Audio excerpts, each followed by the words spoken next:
Olá, cordiais saudações, eu sou o Padre Policarpo, bem-vindos à Fé Ortodoxa, e neste vídeo eu proponho me refutar as teses do apologista protestante Lucas Banzoli, que ele disse que através das lendas de São Cristóvão ele pode provar que a tradição ela não é infalível, que ela não é incontaminável.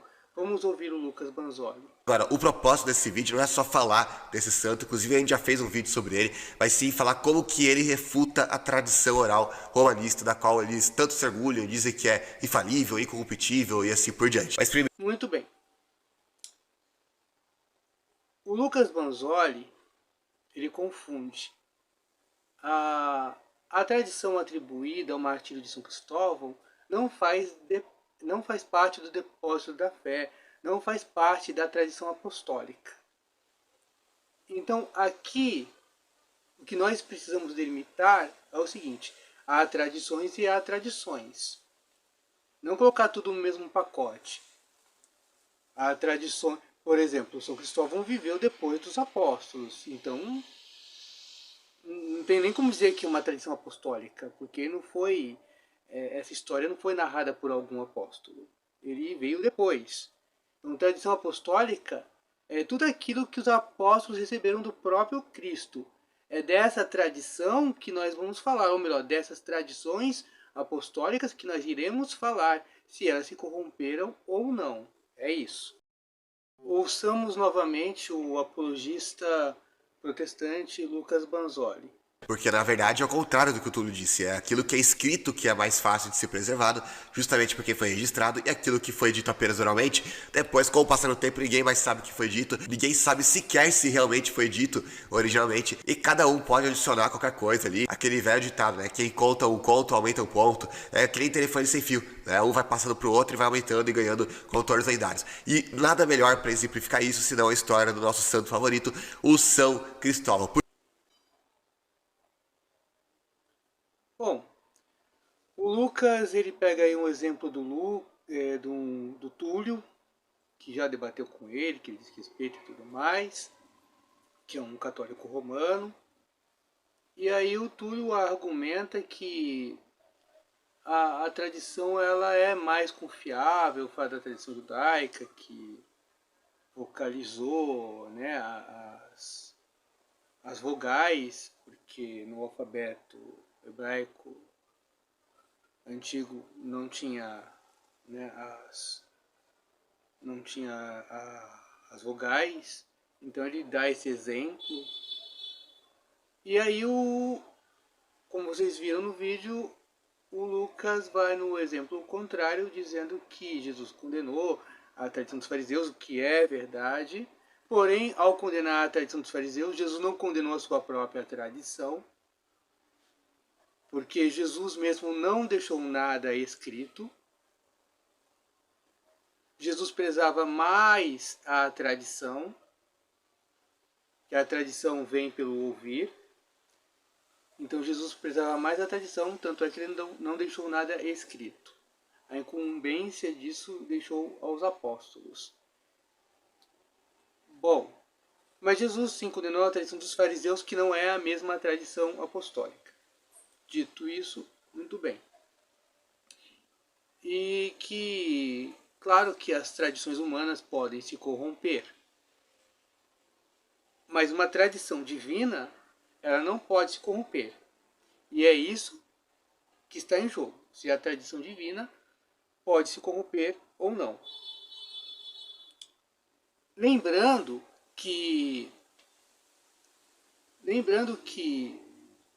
se a tradição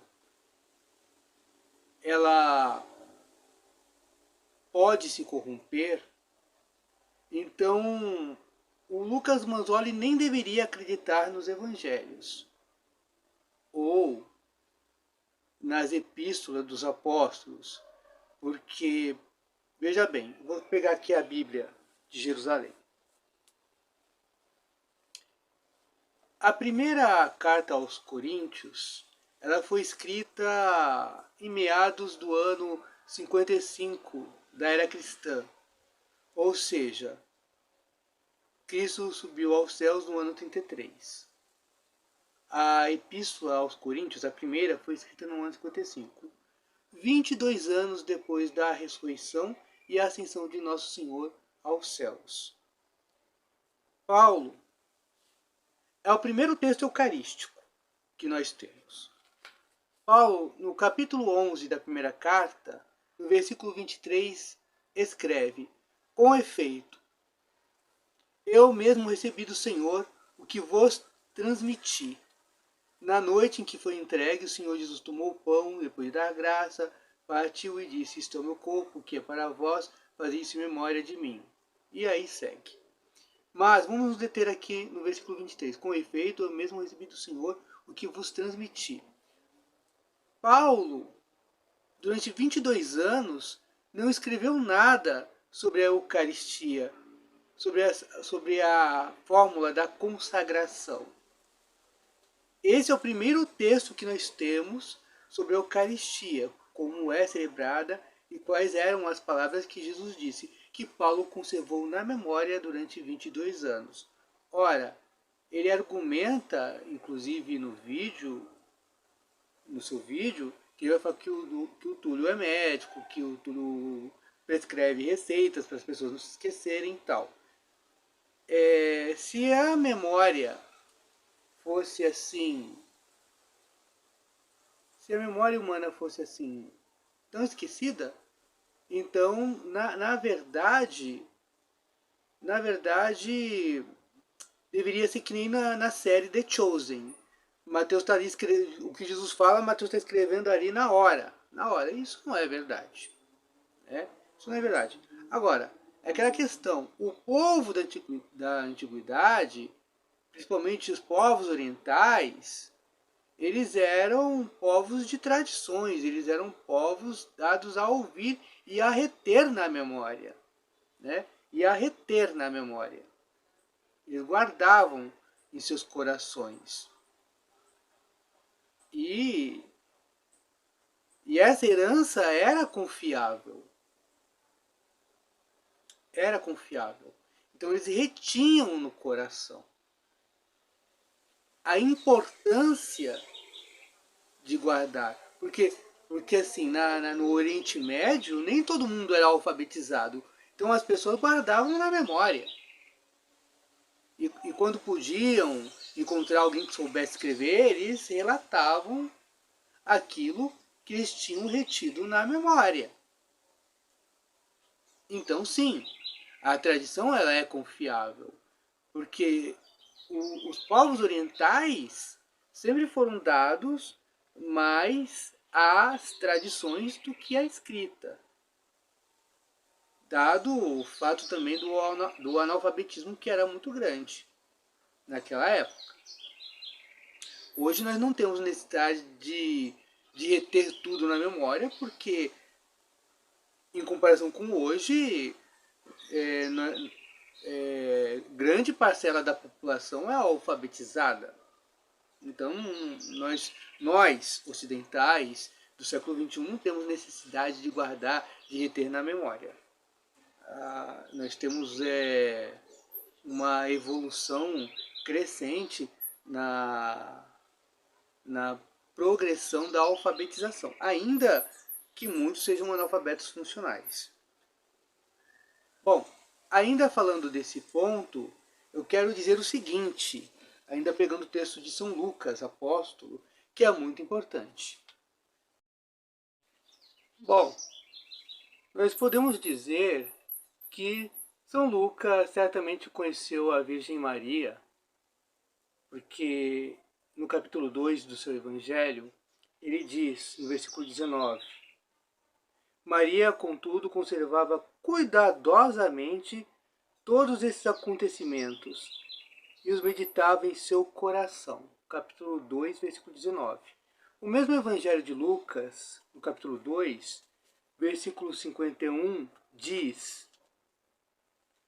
Deixa eu só abrir aqui a página que grudou. Pronto. Versículo 51b. Sua mãe, porém, conservava a lembrança de todos esses fatos em seu coração. Então, o que nós sabemos do nascimento de Cristo,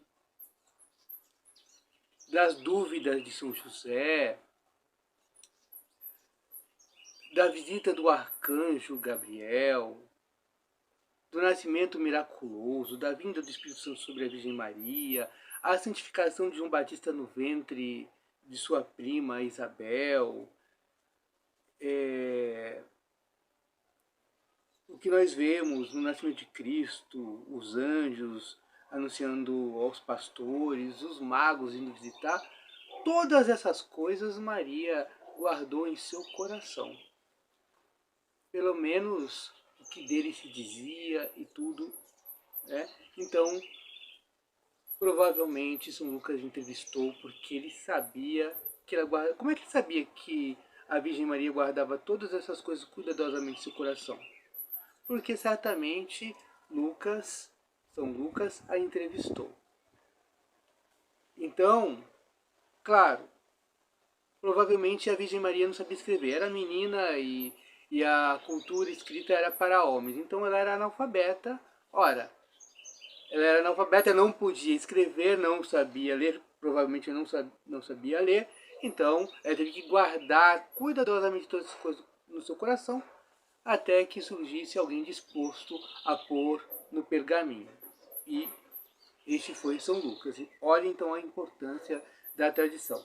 Então, quando os povos eles não têm o recurso da escrita, ou quando muita gente não tem o recurso da escrita, o que se faz é guardar.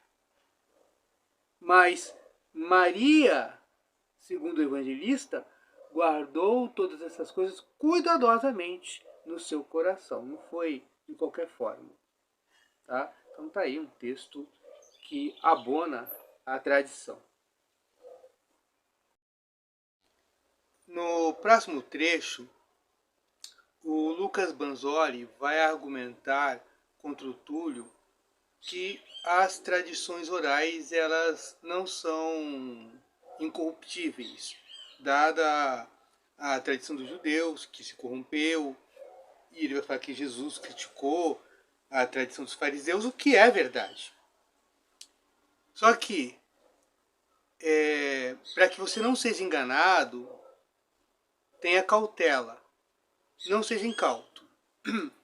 Ao condenar a tradição dos fariseus, Jesus não está condenando a sua própria tradição, porque no capítulo 5, ali no Sermão do Monte, nós podemos ver Jesus falando de tradição. Ele está inaugurando uma tradição, porque ele fala do Sermão do Monte. Sermão do Monte, para quem não sabe, entre o capítulo 5 e 7, Sermão do Monte. Então ali já no capítulo 5, Jesus vai falar assim: ouvistes o que foi dito aos antigos. O povo, a maioria do povo não sabia ler. Eles ouviam as escrituras de tradição que eles sabiam. Só os fariseus, os escribas, a alta elite judaica que sabia ler e escrever. Então Jesus falando para o povo, ele inaugura uma nova tradição, porque ele diz: ouvistes o que foi dito aos antigos. Eu, porém, vos digo. Ouvistes o que foi dito aos antigos. Eu, porém, vos digo. Então, quando Jesus disse eu, porém, vos digo, ele está inaugurando uma nova tradição. E essa sua tradição só iria ser compilada décadas depois. Décadas depois. Então, Jesus inaugura. Mas vamos ouvir o que o Lucas vai falar aí da argumentação do Túlio. E até corrigiu ele, né, nesse ponto, o que está escrito realmente tende a se preservar. O problema é que também é mais fácil de adulterar. Por outro lado, uma tradição oral de um povo é impossível de ser adulterada. Por esse motivo, os judeus preservaram muitos conhecimentos de maneira oral, sem corrupção, como a vocalização das palavras bíblicas e coisas assim. Bom, na verdade a gente viu que Jesus, inclusive no debate com ele, eu mostrei vários textos onde Jesus vai descer a lenha dos fariseus, que eram justamente aqueles que diziam guardar incorruptivelmente as tradições que remetiam desde Moisés. Então não é bem assim como se os judeus guardassem incorruptivelmente, infalivelmente as tradições, né, desde a época de Moisés até... Bom, vocês ouviram, né, a argumentação do Lucas, que Jesus condenou os fariseus de ser tudo certo, e tal, que a tradição ela não é infalível e tal. Ora, tradição nenhuma é infalível, humana. Agora, há uma tradição que é divino e humana, porque foi proferido pelo verbo da vida, verdadeiro Deus e verdadeiro homem, Jesus Cristo. Jesus Cristo é verdadeiro Deus e verdadeiro homem. Muitos protestantes acreditam assim, não sei se é o caso do Banzoli, mas Jesus Cristo ele inaugura uma tradição divino-humana. Essa sua tradição ela é infalível. Essa tradição que ele passou para os apóstolos. Agora, o que o Lucas ele quer fazer uma confusão na mente da sua audiência e de católicos incautos que assistem aos seus vídeos, de ortodoxos também, ele quer fazer uma confusão, dizendo que, olha, a lenda de São Cristóvão é tradição oral. Só que o que se refere a São Cristóvão, sendo ao que se refere a São Cristóvão nas lendas, essas lendas não fazem parte do depósito da fé, essas lendas não foram proferidas por Jesus Cristo, essas lendas não fazem parte da divina revelação. Essas lendas não fazem parte da sagrada tradição.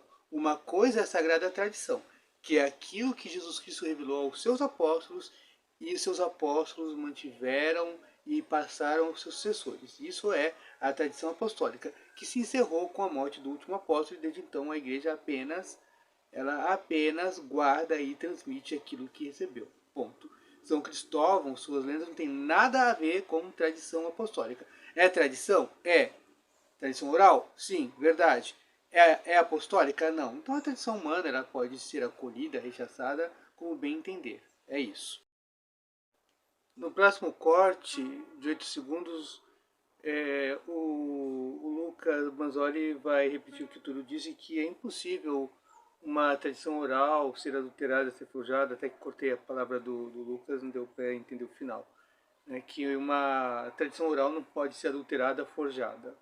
Vamos ouvir. Agora, me impressionou isso que ele disse aqui, né? De que a tradição oral é impossível, presta atenção no que ele falou, impossível de ser adulterada. A única tradição que não pode ser forjada, adulterada, é a tradição apostólica. Aquela que os apóstolos receberam do próprio Cristo Senhor nosso. Quanto às outras tradições, nós temos mais ou menos seguranças, tá? Então, aqui nós temos alguns textos sobre a tradição, porque São Paulo ele era bem tradicional, ele falava de tradição, principalmente nos últimos anos de vida. Então nós podemos ver ele falando sobre a sagrada tradição na segunda carta aos Tessalonicenses, capítulo 2, versículo 14, na segunda carta a Timóteo, capítulo 1, de 13 a 14, na segunda Timóteo, capítulo 2, na segunda Timóteo, capítulo 2, versículo 2, e na primeira Coríntios 11, 25, que eu já li para vocês, né? Na verdade, 1 Coríntios 11, 23 até 25, que eu já li para vocês. Então ele fala aí de tradições. Essas tradições, elas não são corruptíveis, elas não são tradições humanas, meras tradições humanas, elas não são falíveis. Essas que eu acabei de citar são infalíveis, tá? Então como é que nós sabemos que uma tradição é apostólica e verdadeira? Pela regra que foi proposta por São Vicente de Lerran, ou de Lerins, no seu comunitório, o que foi crido por todos, sempre e em todos os lugares. Isso é católico. Então, se foi crido por todos, em todos os lugares, em todos os tempos, isso é católico. Isso sim é da tradição apostólica. A gente vai ver isso daqui a pouco de novo. No próximo corte, o Lucas Banzoli ele vai falar que a tradição oral ela é corruptível e prova disso são as lendas, que no Oriente se faziam ícones dele com cabeça de cachorro e aqui se pintava ele como gigante, o São Cristóvão. Mas isso em nada desabona a sagrada tradição. Que uma tradição humana possa se corromper, que a tradição de alguma igreja local se corrompa, pode acontecer.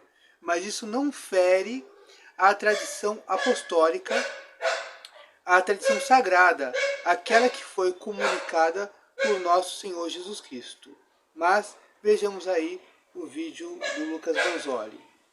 Olha o nível da coisa, pra você ver como que é fácil, como é estupidamente fácil você adulterar algo que foi dito apenas oralmente. Agora, pensa só se seria tão fácil quanto você criar essas lendas em torno do São Cristóvão se elas fossem registradas por escrito. Ou seja, se na própria época do São Cristóvão tivesse alguém escrevendo sobre ele, com certeza as pessoas que conviveram com ele. Ninguém disse que ele era um gigante, que era cananeu, que tinha cabeça de cachorro.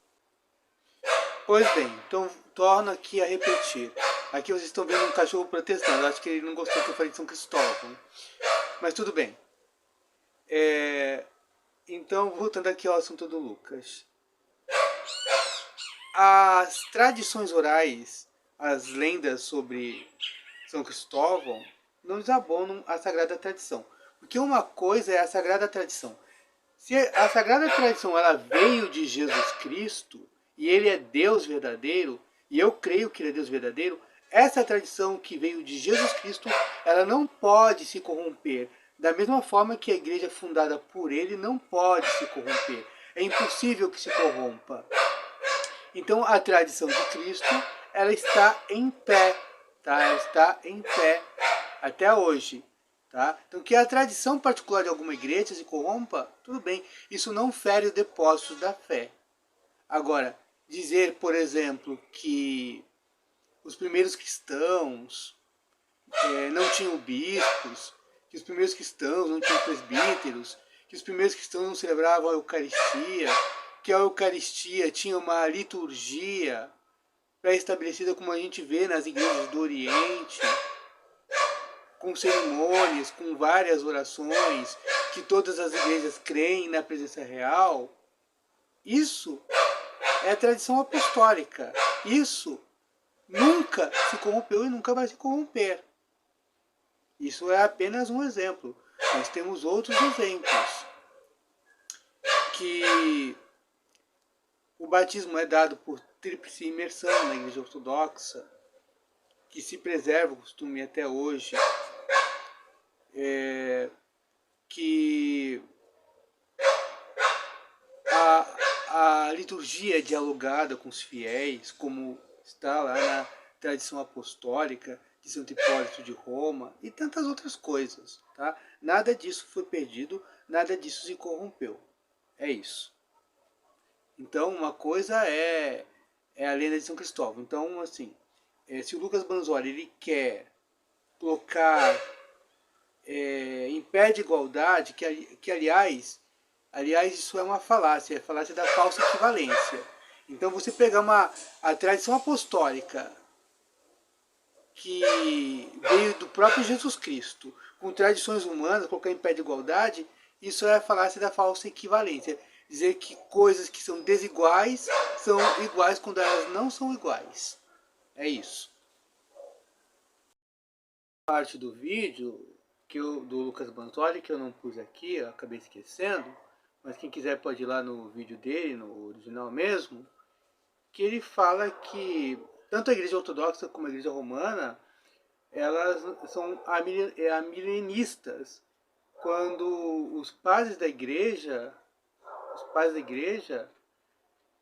antigos, eles eram milenaristas. Aí ele cita Justino, Irineu, Papias, como milenaristas, e que depois, séculos depois, a igreja abandonou essa tradição.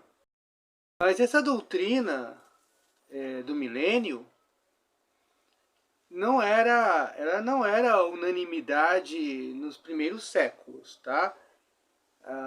Tinha quem não acreditasse na doutrina do milênio. E eu não estou falando dos padres pós-nicenos, eu estou falando de padres antenicenos, isto é, de padres que vieram antes de Niceia. Então, quando o Lucas Banzoli ele fala que séculos depois que eles mudaram, não vou dizer que ele está mentindo, mas o Lucas Banzoli ele está equivocado, ele está mal informado, porque nem todos acreditavam. É claro que Irineu, Papias, Teófilo, Justino acreditavam no milênio, tá? Porém, nós temos ainda, tá, padres antenicenos. Então, eu trago aqui para vocês o testemunho de São Dionísio de Alexandria, tá? Ele que era dos idos de 262, ou seja, bem antes de Nicéia. Então, um padre anteniceno.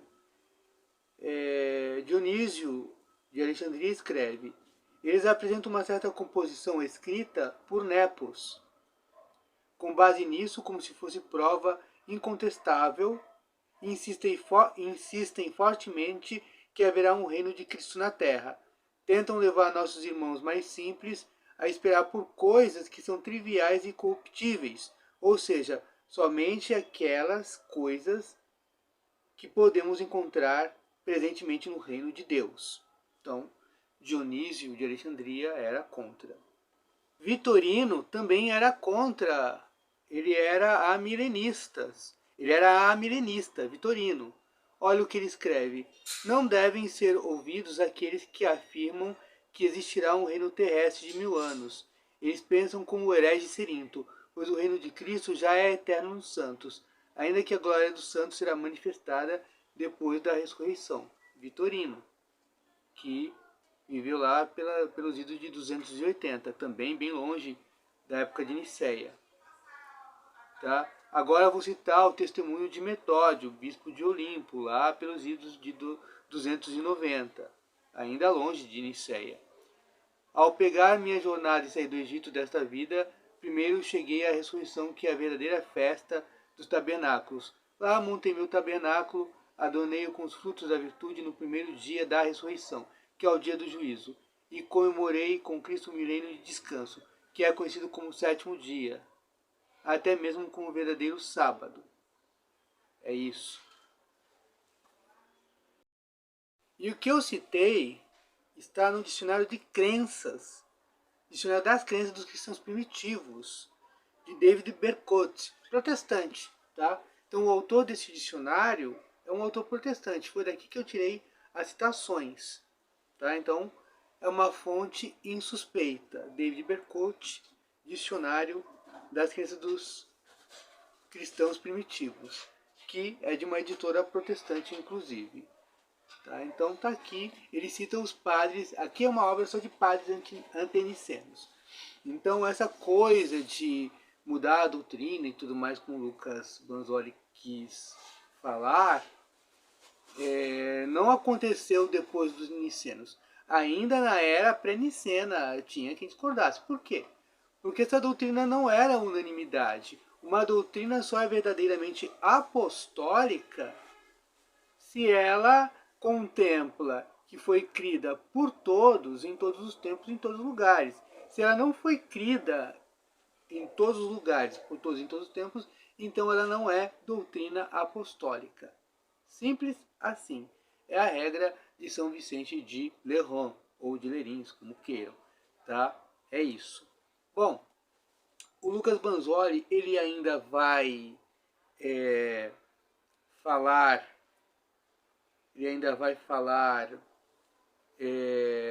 da Igreja Ortodoxa, das diferenças entre a Igreja Ortodoxa e a Igreja Romana, que se arrogam de terem a sucessão apostólica, dizendo que há diferenças entre as igrejas. De fato, há diferenças, e não são poucas, mas quem guarda fielmente a tradição?